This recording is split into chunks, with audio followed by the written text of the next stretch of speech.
اچھا آگے اب اسی حوالے سے جو مسجدوں کی بات ہو رہی ہے تو مسجد بنانے اور مسجد کی خدمت کرنے کا کتنا ثواب ہے یہ سنیے. باب من بنا مسجدن، یہ باب ہے جس نے مسجد بنائی اس کے بارے میں.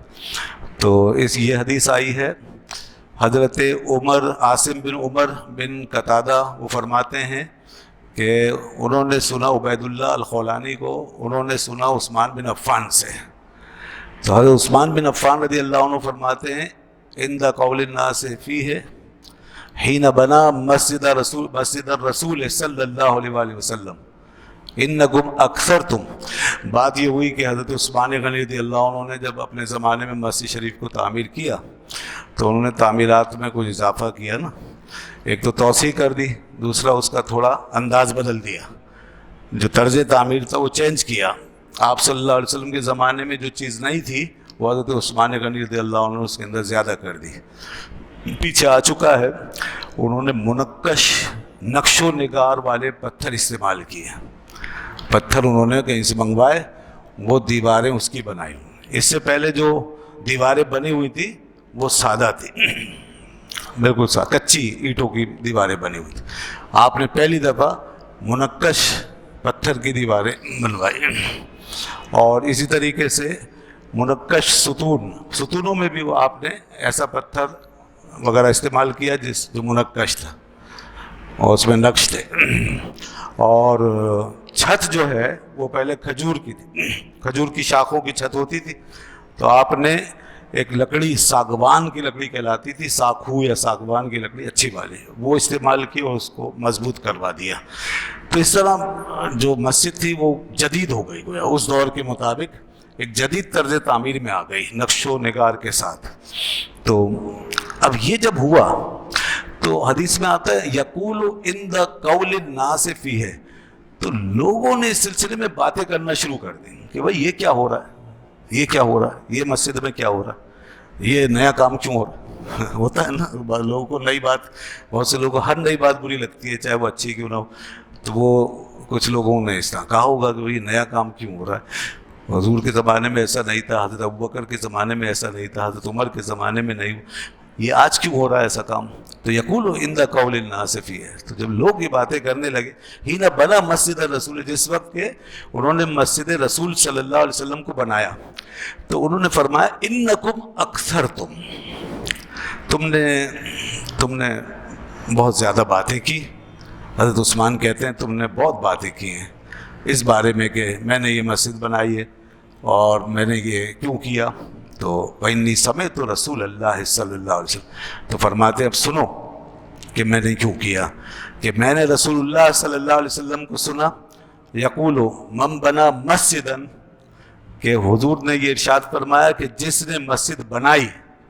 اور بکیر جو اس حدیث کے راوی ہیں وہ کہتے ہیں حسبت انہ قال یبتغی بہ وجہ اللہ، وہ کہتے ہیں میرا گمان ہے کہ انہوں نے یہ بھی کہا تھا کیا کہ اللہ کی رضا کے لیے، یہ الفاظ بھی انہوں نے کہے تھے.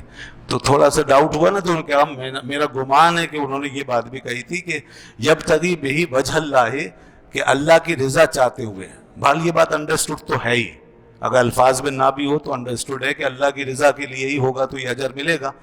تو آگے کیا فرمایا، اب فرماتے ہیں حضرت عثمان غنی میں نے رسول اللہ صلی اللہ علیہ وسلم سنا بن اللہ لہ مثلہ، جو یہ کرے گا نا مسجد بنائے گا اللہ کی رضا کے لیے تو اللہ تعالیٰ جنت میں اسی کے جیسا، اس مسجد جیسا گھر بنا کے اس کو دے گا، ایسا ہی اسے گھر جنت میں عطا فرمائے گا.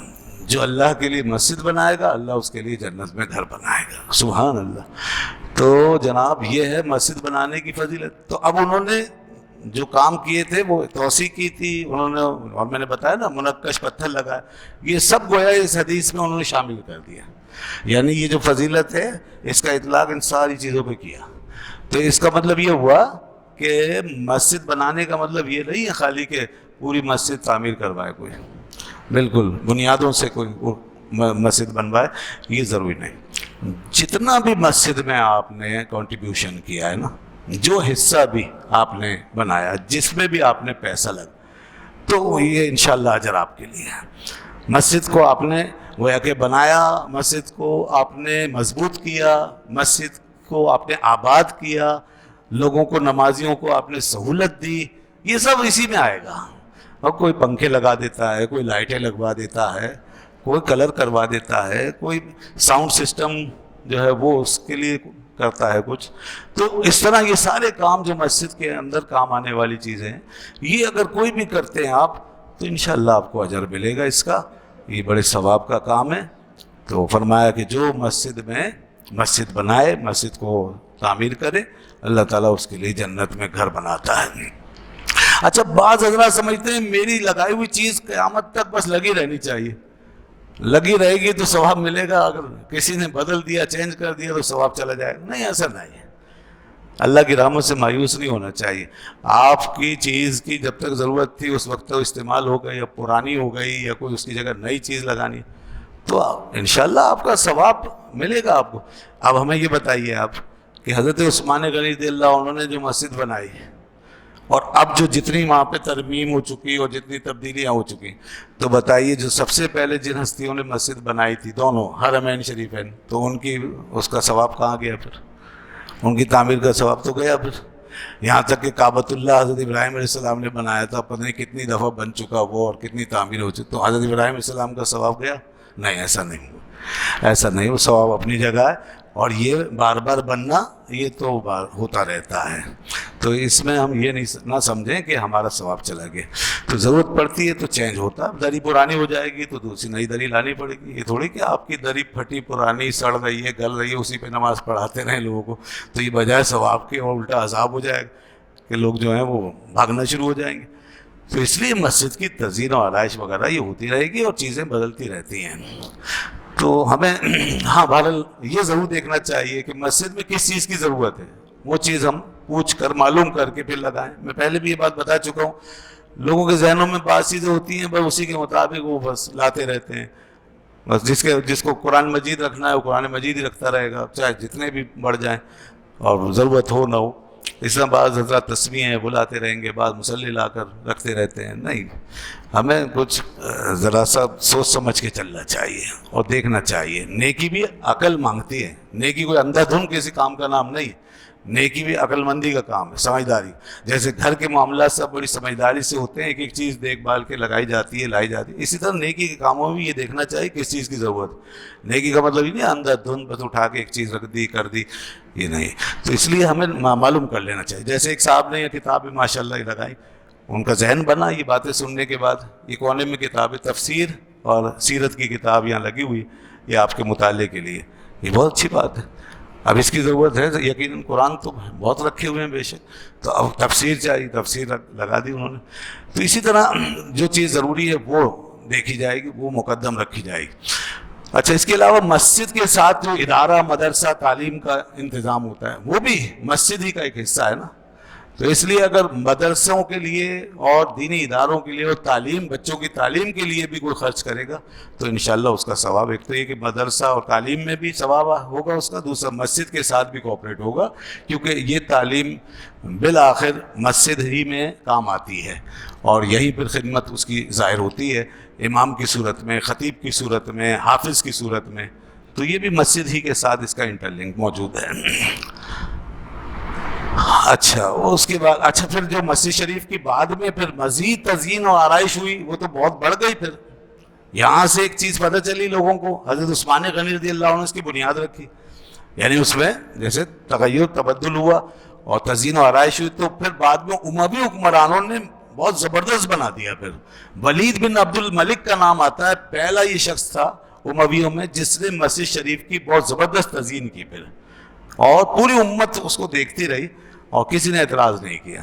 تو بس یہ امت کے اندر ایک عمل اب ہے، اور مسجدوں کو آج جیسے اب دیکھ رہے ہیں آپ کے بہت اچھے طریقے سے بنایا جاتا ہے، اور پتھر لگائے جاتے ہیں، ماربل لگائے جاتے ہیں، اور رنگ روغن کیے جاتے ہیں وغیرہ، اور اس طرح جیسے اسماء باری تعالیٰ اور یہ چیزیں سب ہوتی ہیں. یہ سب آج کے دور کے حساب سے، فرش اتنے شاندار بنے ہوتے ہیں، مٹی ذرا سی بھی، ایک ذرہ بھی مٹی کا نہیں رہنے دیتے، یہ سب آج کے حساب سے. تو علماء نے یہ لکھا ہے کہ اصل میں اس کی ضرورت اس لیے پڑی کہ لوگوں نے گھروں میں اپنے تبدیلی لانا شروع کر دی نا. گھر بننے لگے، اچھے اچھے بلڈنگیں بننے لگیں، دیگر حکومت کے سرکاری ادارے وغیرہ، مہمان خانے سب بننے لگے، اور بہت اچھے آرائشی. اس طرح بننے لگے تو اب ظاہر ہے کہ ان کے بیچ میں اللہ کے گھر کو اگر آپ ایسے ہی چھوڑ دیں، پرانے انداز پہ بنا کے چھوڑ دیں، اور وہاں پہ گندگی ہو، کچرا ہو، مٹی ہو، تو کون آئے گا پھر؟ اور اس کی وقت کیسے پیدا ہوگی، اور کیسے اس کی عظمت جو ہے نگاہوں میں قائم ہو؟ کبھی نہیں ہوگا۔ اس لیے جس طرح کے گھر لوگوں کے اچھے پکے اور اچھے بن رہے ہیں، مزین اور آراستہ، اسی طرح ایک حد تک اللہ کے گھر کو بھی مزین کیا جائے گا، اور اسی مٹیریل سے بنایا جائے گا جو مٹیریل عام طور پہ گھروں میں لگ رہا ہے۔ اس میں کوئی مذائقہ نہیں ہے۔ تو یہ ہے اصل میں اس کی وجہ،